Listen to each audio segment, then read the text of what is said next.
भवन में जो खंबे लगे हैं ना, उन खंबों में मणियां लगी हैं, और वो मणियां ऐसी हैं कि उन मणियों में प्रतिबिंब दिखाई देता है, मतलब जिस शीशे की तरह आप अपने आप को देख सकते हो। तो क्या होता है, बोले मणि में जब ठाकुर जी अपने आप को देखते हैं तो अपने आप को देख करके ठाकुर जी नाचने लग जाते हैं, कमर पे हाथ रखते हैं, सिर पे हाथ धरते हैं, फिर मटक मटक के नाचते हैं खुद को देख देख करके। सूरदास जी कहते हैं इस रूप को देख करके गोपी ग्वाल बल जइया, सब गोपी ग्वाल आ करके लाला की बलैया लेती हैं। ऐसी मधुर लीला है।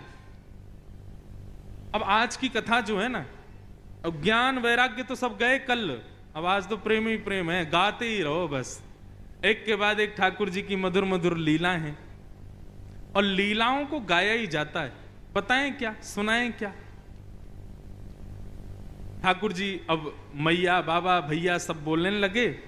अब ठाकुर जी की आयु हो गई कितनी, 3.5 वर्ष की। कितने हो गए ठाकुर जी?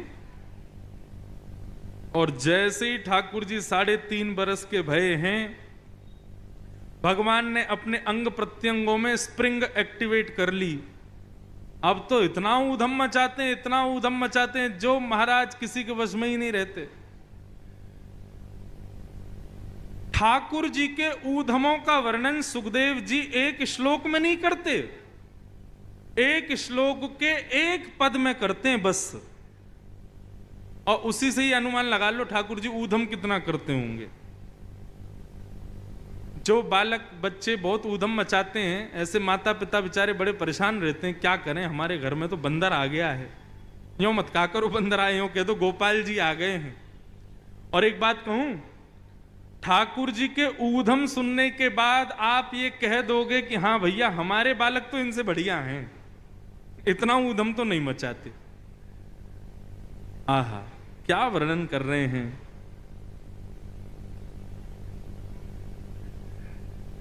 श्रृंग्यग्निड्यं शशि जलद्विज कंटकेभ्यः क्रीडा परावति चलौ स्वसुतौ निषेद्धुं गृहाणि कर्तुमपि यत्न तज्जनयो सेकातया पतुरलम मनसो नवस्था। भगवान के ऊधमों का वर्णन किया गया। ठाकुर जी कैसा ऊधम मचाते हैं। भैया नंद बाबा के यहां कितनी गायें हैं? 9 लाख गायें हैं। कितनी गाय? 9 लाख। हमारे वसंत शाह दरबार की गैया हैं। इन गायों को देख करके कितना आनंद आता है। सब गिरी गाय, इतनी बढ़िया सुंदर गाय। ऐसे ही बड़े बड़े विशाल मुख वाली और बड़े बड़े सींग वाली 9 लाख गायें थी नंद बाबा के पास। तो क्या होता था, रोज कितना दूध निकलता था, ये विचार करो। अब दूध पिव जाता, सब बट जाता, उसके बाद भी हजारों लीटर दूध बचता था। तो क्या होता था, उसकी दही जमा के और दही की छाछ बना के और उसका मक्खन का घी बना करके सब में बांटते थे नंद बाबा। प्राचीन काल में सबसे पहला व्यापार यही था। गीता में वर्णन आता है कि व्यापारियों के लिए, वैश्यों के लिए क्या उनका धर्म क्या है? बोले गौ सेवा करना और व्यापार करना, घी निकाल करके उसका विक्रय करना। सबसे पहला व्यापार पृथ्वी का यही था। गायों की सेवा करो और घी बना करके घर घर पहुंचाओ। नंद बाबा का भी यही व्यापार था। लेकिन उसके बावजूद भी 9 लाख गायों का घी कोई कम होगा? ऐसा कहते हैं कि नंद भवन में कुएं थे घी के, कोई कमी नहीं थी। नंद बाबा क्या करते थे, कभी कभी कुछ घी निकाल करके और 9 लाख गायों के सींग में उसकी मालिश करते थे। तो दूर से ही नंद बाबा की गायों के सींग ऐसे चमकते थे मानो जैसे चांदी या स्वर्ण चमक रहा हो। एक दिन एक गैया बैठी थी, सोई लाल जी पहुंच गए गौशाला में, और गौशाला में पहुंच करके ठाकुर जी ने एक सींग पकड़ लिया उसका, दूसरा सींग बलराम जी ने पकड़ लिया, और दोनों लगे गैया के सींगों को ऊपर नीचे करने। तो गैया थोड़ी देर तक तो कुछ नहीं बोली, थोड़ी देर बाद जब ज्यादा जोर से करने लगे तो गैया परेशान हो गई, और जैसे ही गैया परेशान हुई सो गैया खड़ी हो गई। अब गैया खड़ी भई और दोनों भैया वहां पे लटक गए। मैया बचाइयो, बाबा बचाइयो, देख गैया हमें मार रही है। ठाकुर जी, गैया बोली अभी तो मारो ना है, अभी बताऊं तुम्हें, बहुत उधम मचाओ, सुबह सुबह आके रोज मेरे सींगन को ऐसे घुमाओ।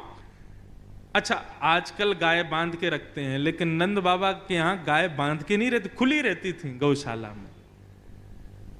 गैया के दोनों सींगन पे भैया लटक गए।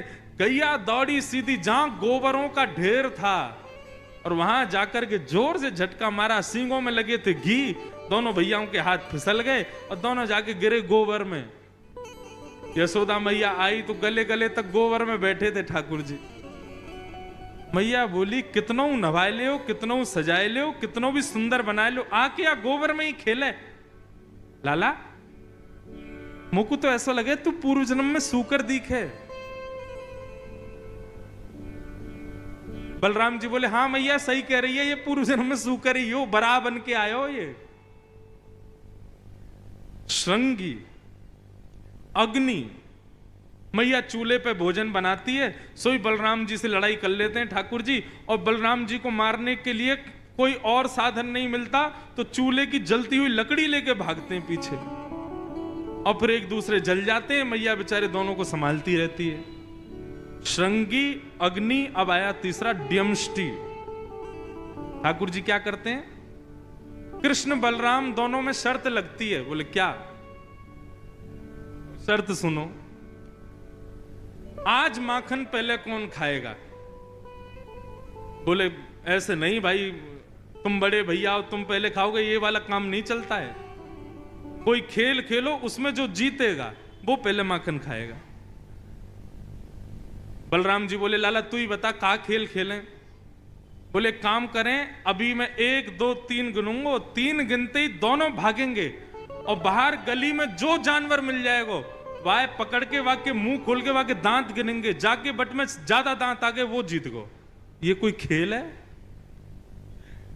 ड्यमष्टि 1 2 3 बोलते ही दोनों भागते हैं चौकड़ी मार करके। अब गली में कुकर आ जाए, सूकर आ जाए, बंदर आ जाए, जो आ जाए उसकी शामत नहीं। ठाकुर जी जामे पकड़ करके और मुंह खोलें, 1 2 3 4 5 6 7 कितने दांत हैं आके। और अगर बलराम जी के ज्यादा दांत निकल आते हैं तो ठाकुर जी तिरछी नजर से उसी जानवर को देखते हैं, कल के आके दिखाइयो हमारे मोहल्ला में तू तेने हरा दियो में। ड्यमष्टि श्रृंगी अग्नि ड्यमष्टि जल। हमारे बालक हैं इतने उद्यमी, अभी तो 3 ही बाबू हैं, अभी तो 3 4 और बच्चे हैं। जल में कूद जाते हैं और कूदने के बाद ऐसा नाटक कर रहे हैं जैसे डूब रहे हो। मैया बचाइयो, देख तेरो लाला डूब रहा। अरे मैया जल्दी आ, तेरो लाला डूब जाएगा। मैया अरे मेरो लाला मेरो लाला। जैसे पकड़ के लाला को खींचती हैं, सोई ठाकुर जी मैया को भी खींच लेते हैं। बोले आ गए आनंद, मैया भी डूब गई। ऐसो उधम मचा में श्रृंगी अग्नि ड्यमष्टि जल, और फिर आया द्विज ब्राह्मण। ठाकुर जी ब्राह्मणों के साथ आनंद करते हैं। कैसे आनंद करते हैं?